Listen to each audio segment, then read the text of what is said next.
Testing. Testing.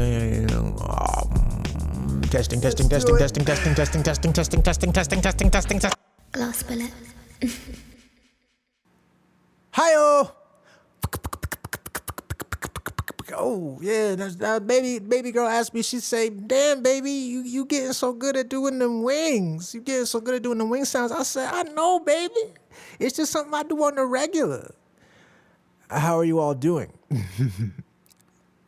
Welcome to the Butterfly House podcast with, of course, per usual, Osaze Akaracha. Welcome. You've made it to episode 4.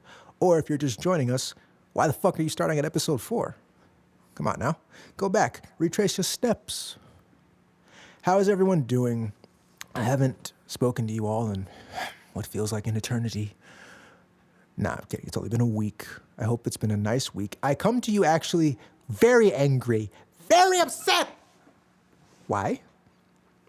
Because I recorded an entire brilliant, just chef's kiss of a podcast. And you know what I realized? I turned and I looked and I recorded none of the audio.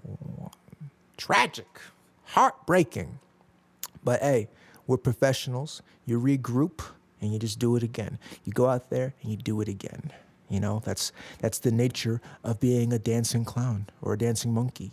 You know, you just kind of have to, it's about repeatability, right? Speaking of which, I had a great weekend, or a great week actually. I made my return to stage life last week, Monday. Hit the stage for the first time since like January. And man, you know, I'll tell you, I think, you know, it's interesting. I feel like hold on, pausing for a second just to check that the audio is coming in. All right, good. We're good now. I think it's really interesting as performers, we get into this zone, and I hope I'm not alone in this, but you just find yourself in this place of wondering, will I always be able to do it? Will I always got it? Do I still got it? And you know, those like voices of doubt, they get really, really loud, and eventually what cuts them out is, you know, stepping on stage, right? Hearing the mic feedback, you know, the lights glistening in your fucking eyeballs, you know, looking out, seeing people look at you eagerly anticipating to see, is this going to be awesome or is it going to be mediocre? And then everything just kind of lights that flame, you know. I talk a lot about this idea with other buddies of mine about like turning nervousness into excitement. Because I feel like they're kind of flip sides of the same coin. They both kind of have this like angsty, awaiting to see what happens kind of feel to it. And I just think we have to be mindful of you know, how we're wielding that energy. You know what I mean? But yeah, it was great. It was great getting back on stage. I've been really enjoying having, I would say, catchier material to bring to the crowds, because it's been really cool just having strangers yell at me. You know, I've been enjoying it. And yeah, dude, it's just, you know, finding the stuff that makes you feel alive. And then that spilled over into Friday. Had another set in Long Island City. Wait, actually, no, it wasn't Long Island City. Guys, all right, this show I had on Friday, let me tell you guys about what happened on Friday, which is an unbearably hot day, by the way. Really hot. Felt like stepping into a microwave that had, you know, boiling water going around in it. I was approached a little while ago about doing this set, and, you know, I was very excited. Again, hadn't been on stage in a while, ready to spread the butterfly wings, right? And I asked the dude who hit me up, I was like, yeah, where is it? Because obviously if it's in like Montreal or fucking Lynchville, Mississippi, I can't pull up to that. But he's like, yeah, it's in Long Island City. I'm like, okay, Long Island City? It's nothing. I'm coming from Brooklyn. I'll be there. Yeah. And, you know, as we got closer to the date, Actually, no, it was the fucking morning of. The morning of, I'm looking at like the flyer, and then I see it says, what did it say?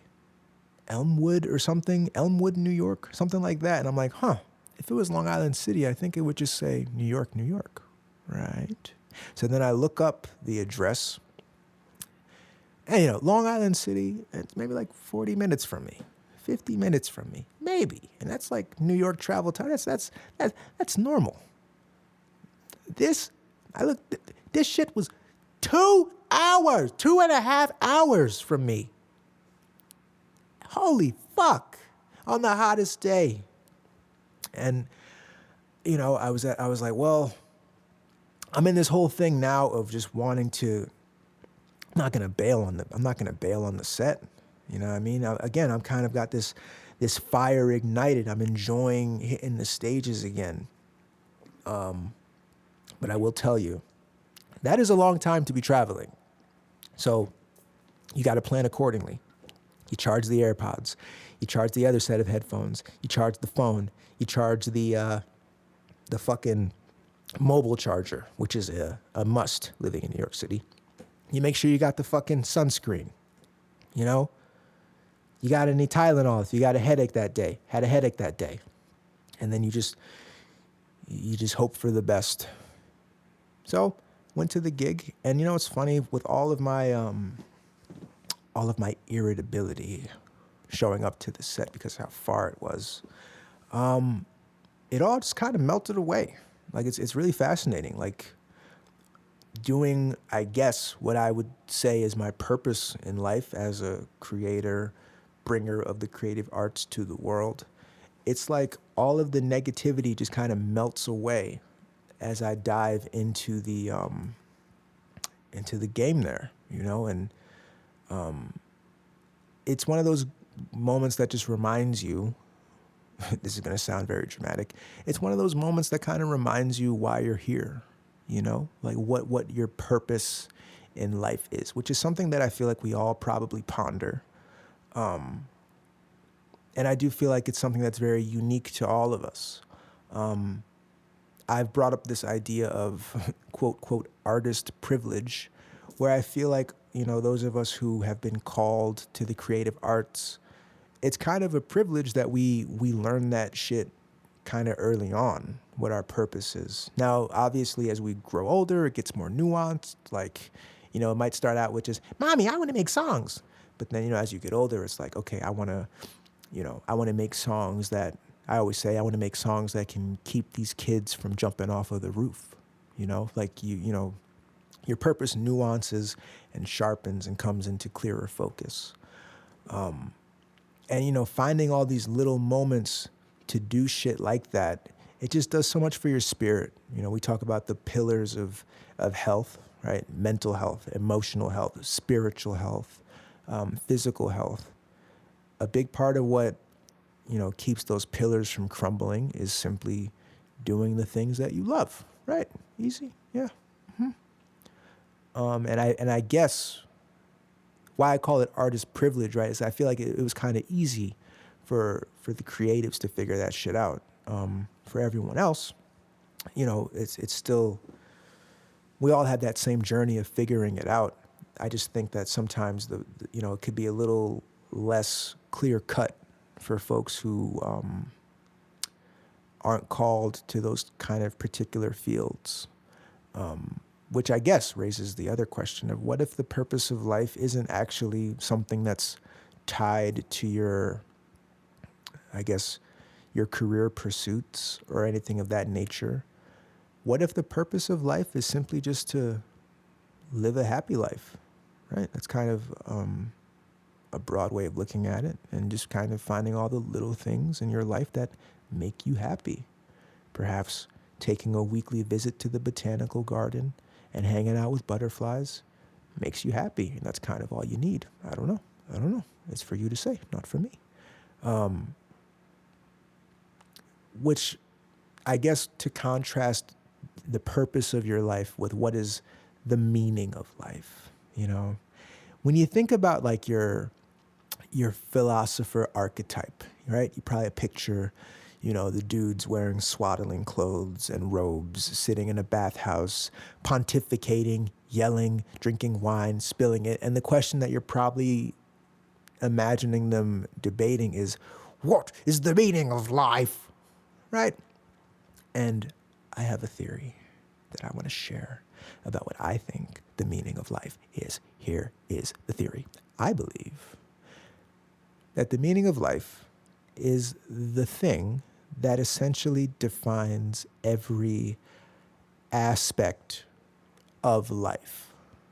So like any piece of the human existence that you were to examine, this thing, that's the meaning of life, would be would be entrenched in that thing.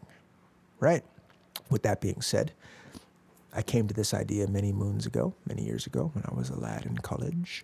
I believe that the meaning of life is progression from a point to another point. I'll give you a moment to digest the truth bomb. No, I was thinking about just the nature of how everything you do, it probably has some element of progression from one point to another. If I move my arm like this, my arm is moving, you can hear the bracelets, right? If I'm moving my arm, that's movement from point to point. It's progression from this point to another point. And then some people would say, well, what about if you're not doing anything? All right. You're still at the mercy of progression of another form. It might not be of a physical, but now you're moving from one point in time to another point. And every single moment to moment to moment to moment to moment to moment. That's progression, isn't it? I would say so. And I guess even if you did take the physical, if you're just sitting there doing nothing, well, you're probably still breathing, right? So you're literally still moving. It's just kind of everywhere. Now, obviously, are there other things that cast that wide of a net? Possibly. And if you can think of one besides progression, I would love to hear it, because I perhaps there's multiple meanings of life. Perhaps life is not a paper that has a single thesis statement, which I'm ready to accept that, because we're all out here trying to figure it out. There's so many, different lives running around here that, the argument that there could be multiple meanings of life seems feasible to me. But because I'm an arrogant prick, I'm going to just ride with my definition of the meaning of life. All right, get off my back. Another thought, I'm going to share another thought with you guys, a little nugget from Saz's younger brain. I was thinking about how it often feels like the universe is geared towards one of two things. It's either geared towards perseverance or destruction.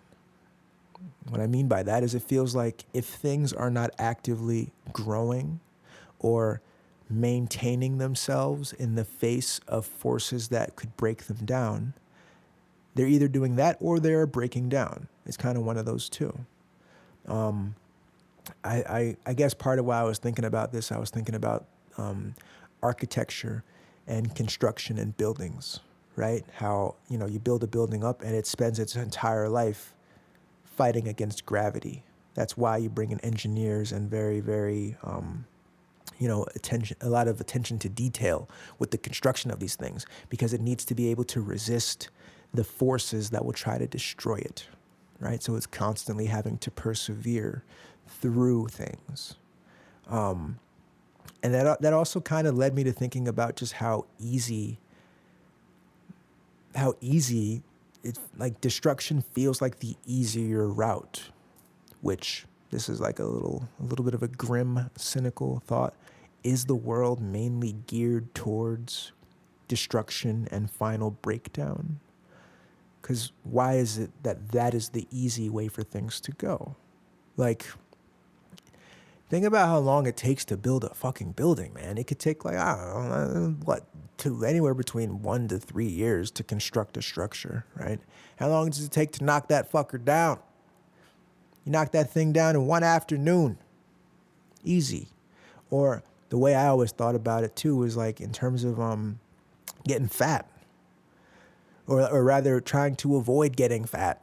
Think about how much effort it takes to not get fat. Like if you wanted one of those, Marvel Cinematic Universe bodies, you got to work out for the 2 hours every day. You got to have the streamlined diet. You got to maybe get a nutritionist involved, maybe a fitness trainer, getting enough rest, getting enough, all these little building blocks that have to come together to make you look like Thor, right?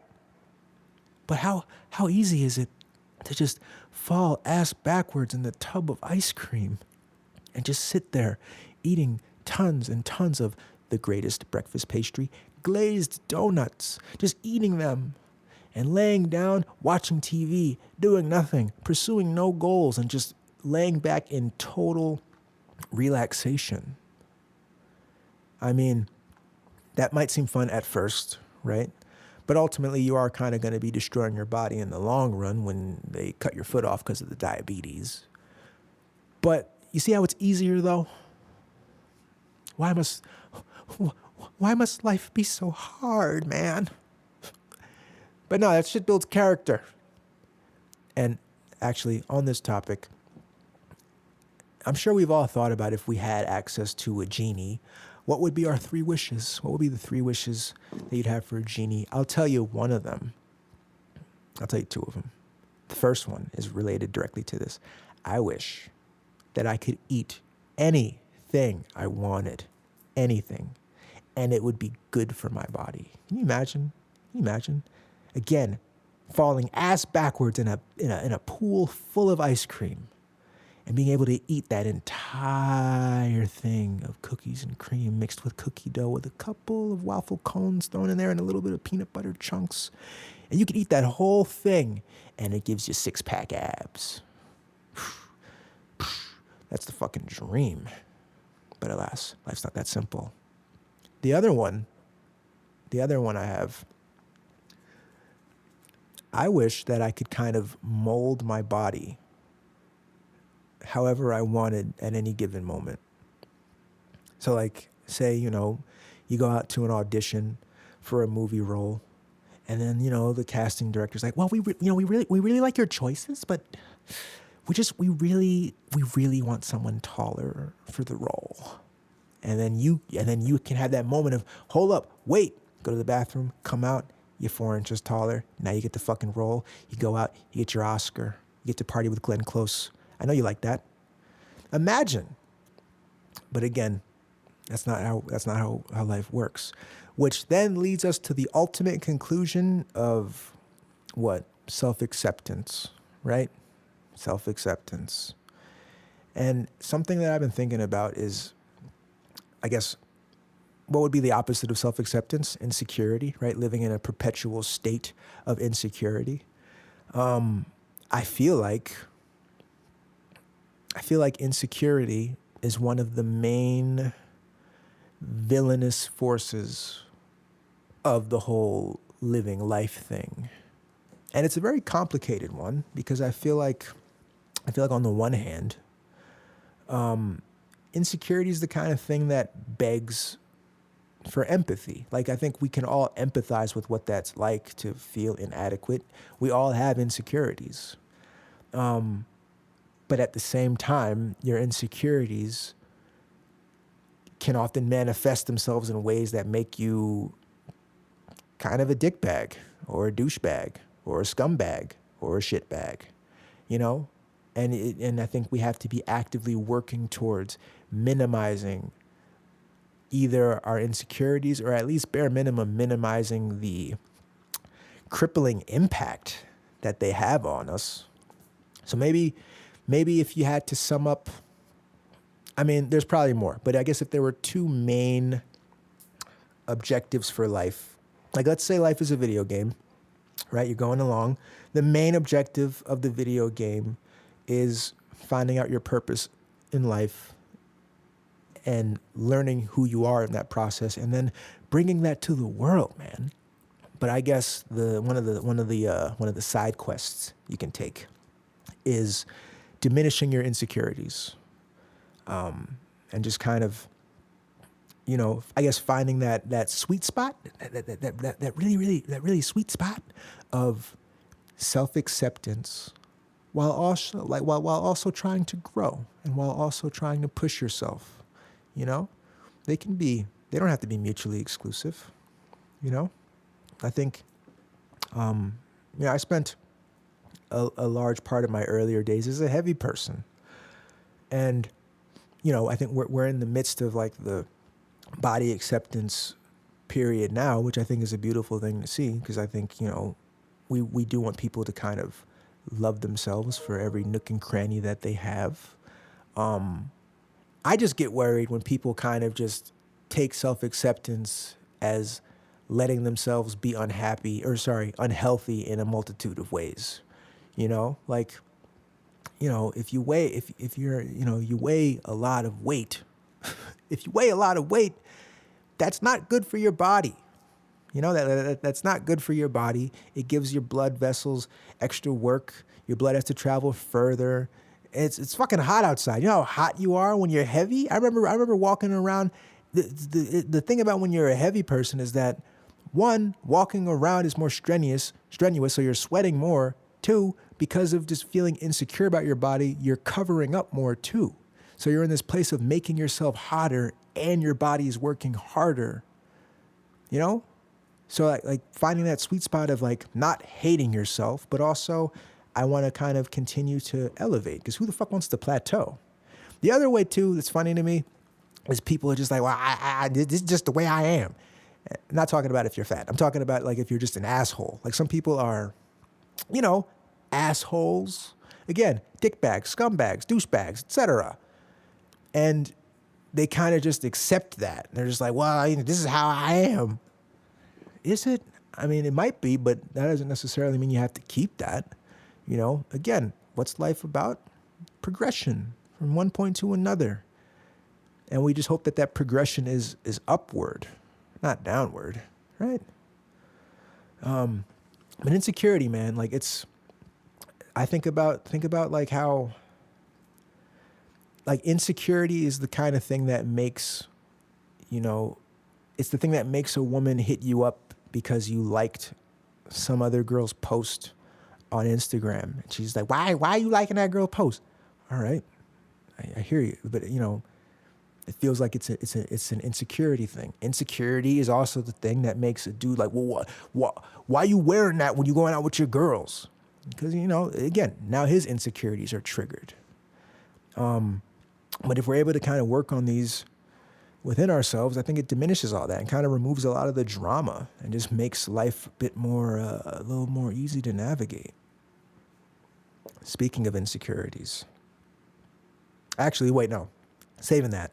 Another thing related to insecurity, I think, it's like I know a lot of my own insecurities come from being a fucking performer, right? Like being a performer, a lot of what we do, it does kind of hinder on external validation, like people coming out to your shows and liking the show, or people listening to your record and liking the record.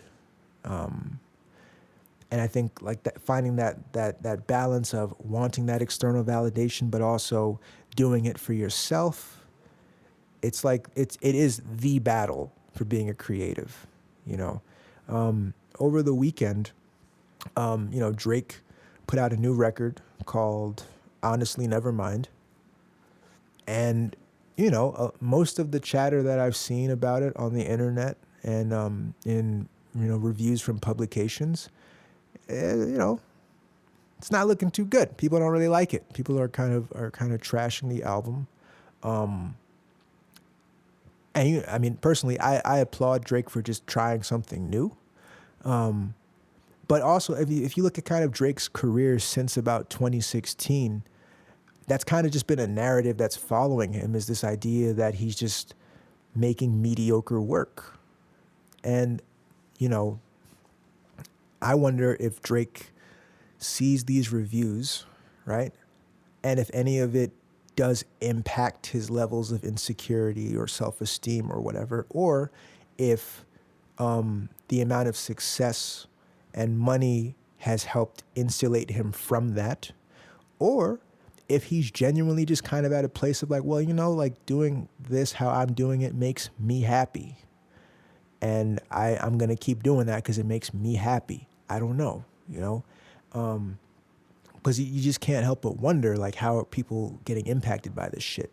We're in an era now where you have a lot more access to things that will diminish your self-esteem and amplify your insecurities, right? Like, I don't know, back in the 80s, you had no Twitter, right? So like the only metric you had for, I guess, the public not liking you to a degree was, you know, getting written about in tabloids, or I don't know, walking down the street and people just kind of, boo, you suck, just kind of yelling shit at you.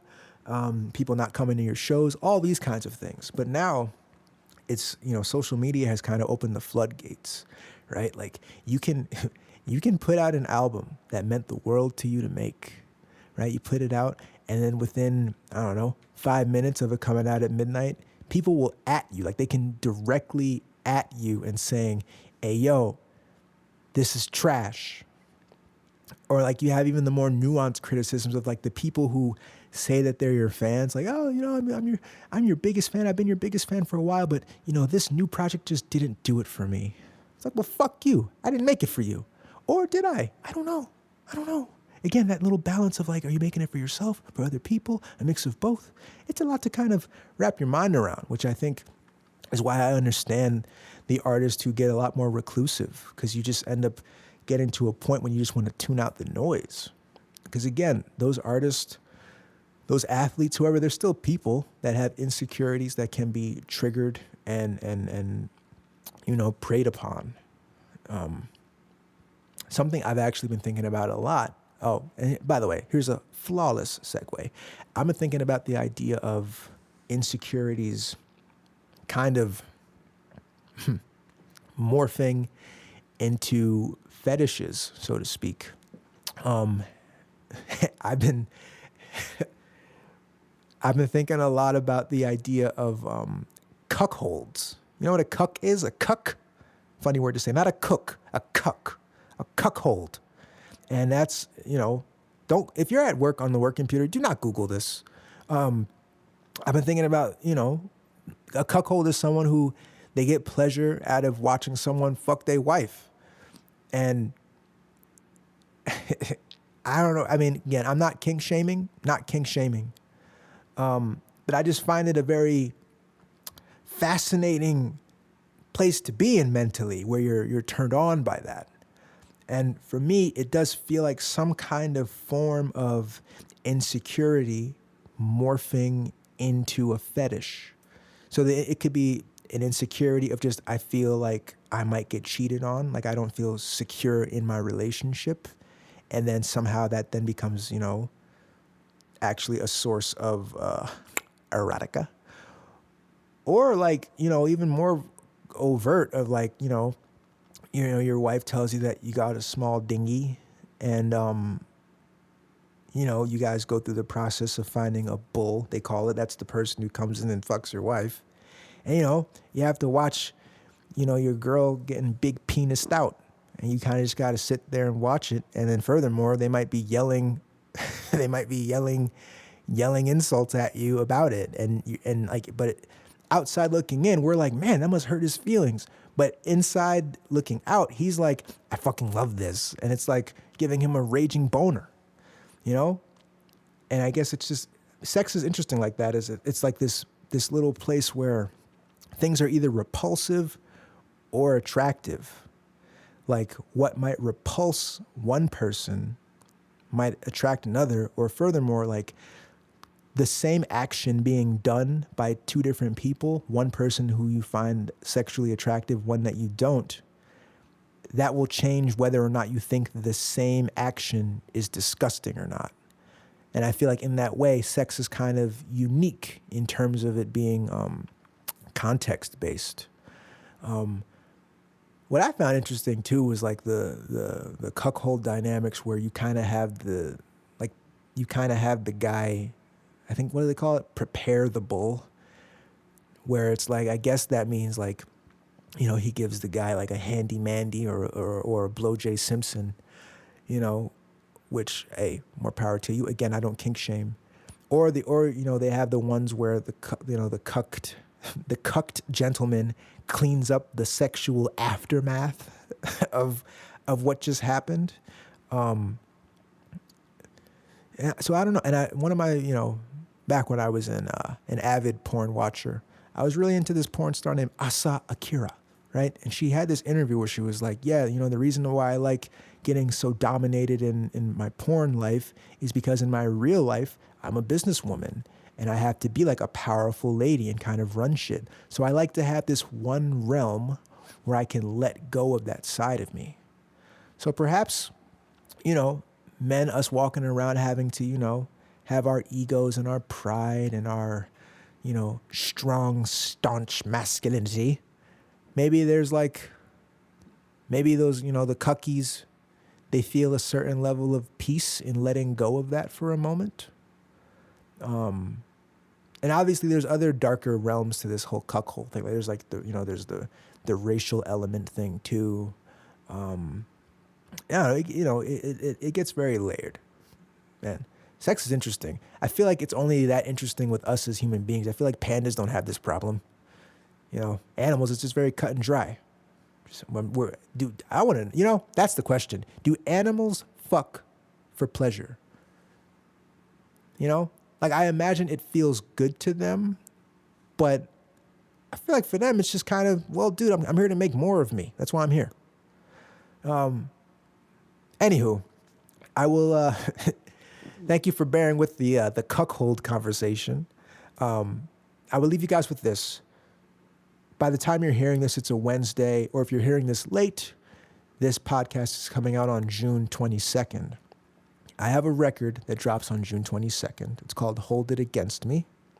I love this record, and I hope you guys like it too. I wrote it at a very emotionally delicate point, coming out of the hospital and shit. I was just kind of thinking about this idea of the universe giving you what you ask for. And, if you're at a place where you're at a low and you're obviously speaking negative things into the universe because you're at a low, does the universe basically hold that shit against you?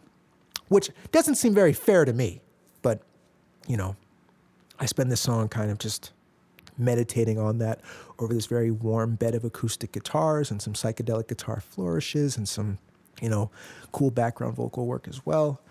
So I hope you like the song. Other exciting things are coming within the next week or two. Got a video for the record coming out. Got merchandise coming out. And it's going to be a hot summer, baby. And I hope that, you're all doing okay in your own journey of trying to figure it out. I know I am trying to do my best. So I wish you good luck, and we will talk next week. If there's anything that you would like me to wax philosophical about, I don't know, hit me on Instagram or something at butterfly_HAUS, which is butterfly_house. And let's talk about it. Hasta la wedgie. Good luck.